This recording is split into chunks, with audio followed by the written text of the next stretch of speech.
Over the last 10 years, I have enjoyed working for myself until the other day when my wife decided to bring up a list that she made of all the complaints she has heard from me over the last 10 years.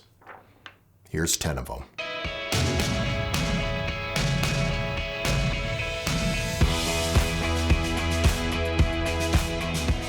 Be careful what you say in front of other people, or if you think people aren't listening, because you might have a wife like mine who likes to, dig up everything I just said and say, hey, read this in front of your subscribers. Read this. This was her voice, not mine. Read this. It wasn't her voice. She doesn't sound like that.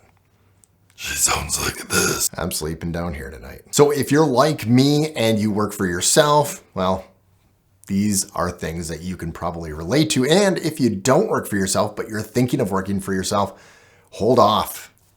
This might be the thing that stops you. Be sure to stick around for number 10 because that's the reason why most people get out of this and just do a 9-to-5 job. All right, number 1, accounting.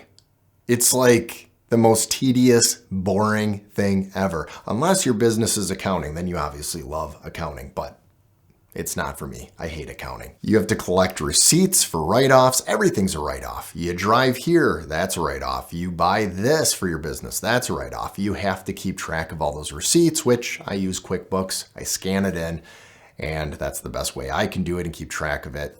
And if you're in business for yourself, that's what I would recommend as well. With accounting, you're gonna have to do invoices. Yes, you wanna get paid, well, you gotta invoice, and I don't have anybody to invoice for me. I invoice myself, and so I have to dedicate a portion of my day for previous day invoices. So if you work for yourself, well, there's a good chance that you have to pay quarterly taxes instead of annual taxes. So every quarter I have to pay taxes, and so every time I invoice, I have to put aside a certain amount of dollars into another fund that I pay my quarterly taxes.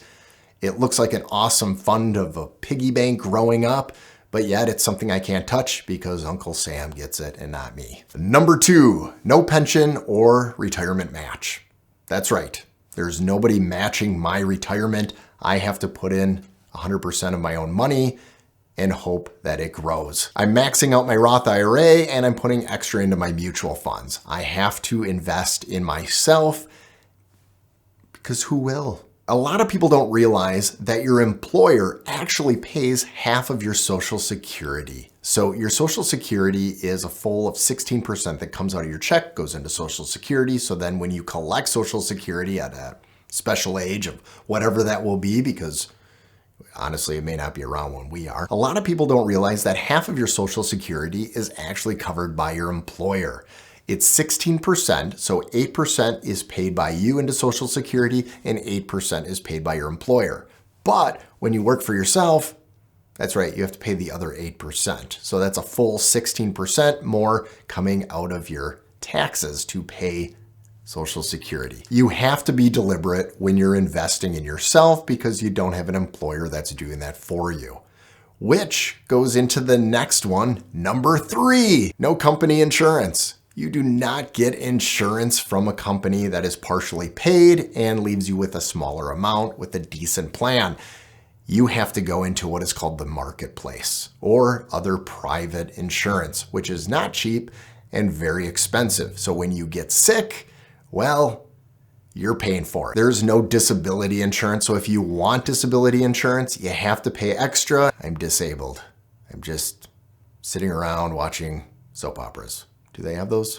Are those still around? Soap operas? Hopefully I'll never find out. Number 4 reason why I hate working for myself. Well, I don't get paid when I don't work. I can't go on vacation, expect to get paid. I actually have to put money aside, expect that week or how long I take as time I'm not going to get paid. It's sad. It's scary. It's lonely. I miss money. I have also found that I do not take as many vacations anymore because I am afraid of losing clients during that time. So I have to be very specific when I take my vacations and look when is my slowest time. And you'll have to do the same as well if you decide to work for yourself. Number 5, and this keeps transitioning as it goes because number 5 relates to number 4. You don't get nights and weekends off. You may have hours set to 9 to 5. I do. But I have clients that call and text me continuously and send me emails asking for projects to be done, updates, fixes, and you're always thinking about your work. The perk of working for somebody else is you can leave your work at home. When you work for yourself, well, you can't get away from yourself.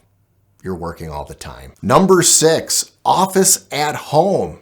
Yeah, that sounds great. We have an office at home. Well, do you have kids? Then it's not great. It's horrible. It's like the worst thing ever.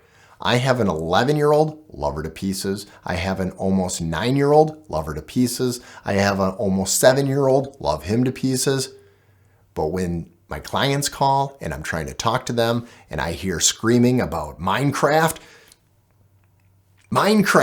do they not understand that daddy is living real life Minecraft? I am building things. I am creating things. I am an artist. You're just playing a game. I'm doing real life building here. Anyways, my kids don't get it and they don't care that I'm on the phone with a client and they're screaming about whose turn it is for Minecraft.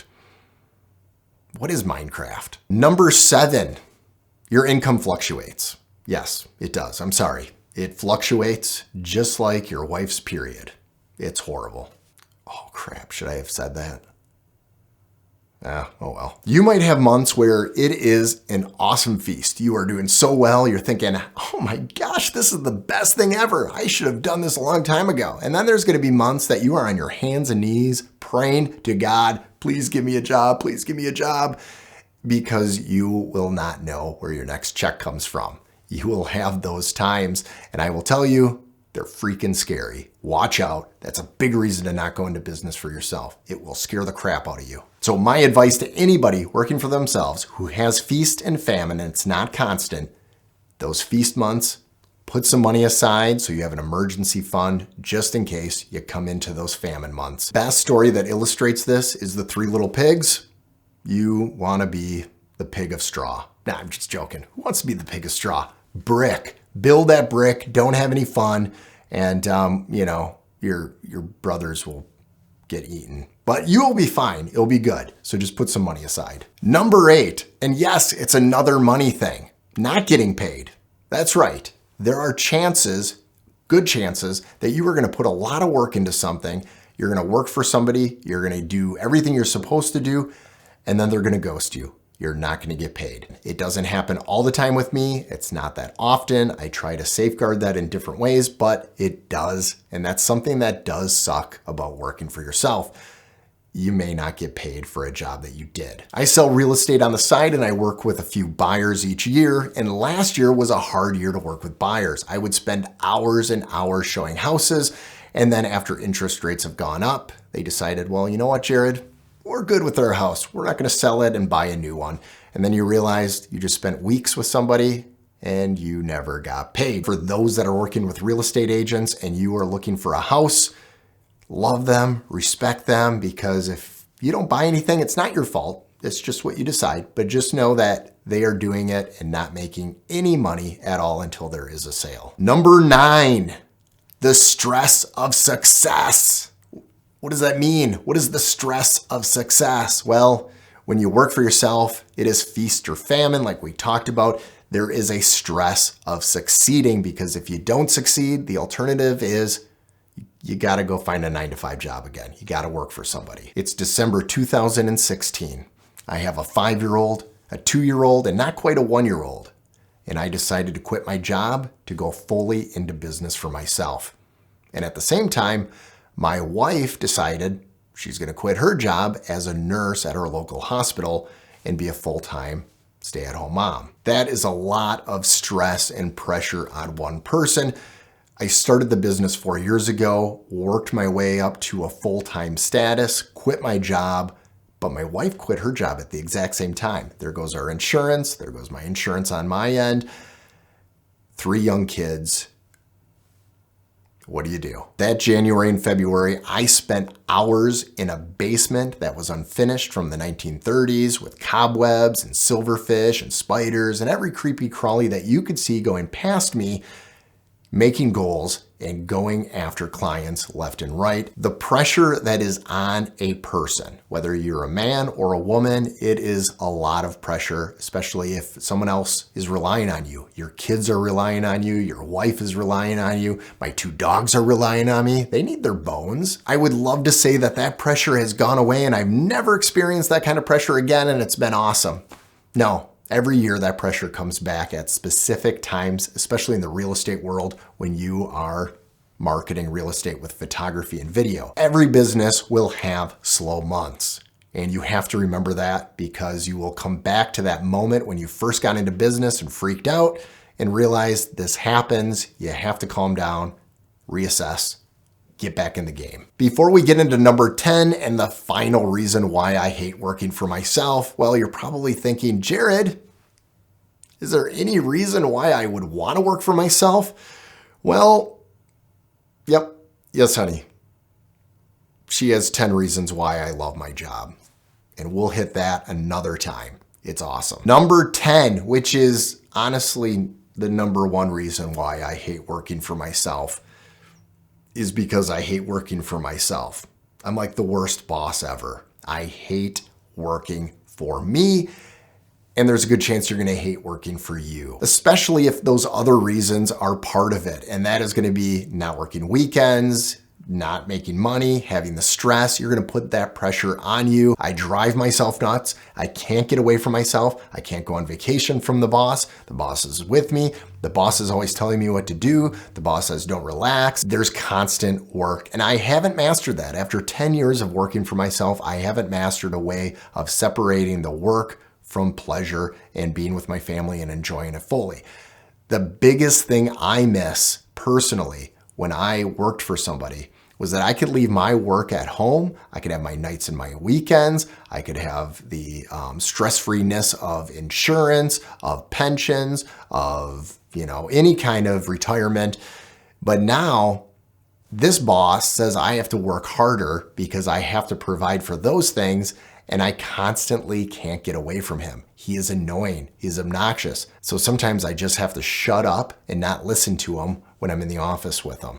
Do you work for yourself? Have you thought of working for yourself? And if you haven't thought of working for yourself, what is holding you back? What would change that for working for yourself? Not these. These are great reasons of not working for yourself. But if you do work for yourself, what do you love about it? What do you not love about it? Leave a comment below. I would love to hear from you. And if you haven't already, please subscribe because I would love to have you along in future videos. So till next time, I am Jared with VisibleTour.com. If you're like everybody else and you're sad that this video is over, well, there's more videos to watch that you probably haven't seen yet. So stay tuned for those. One of these, pick one of these. These will be super fun.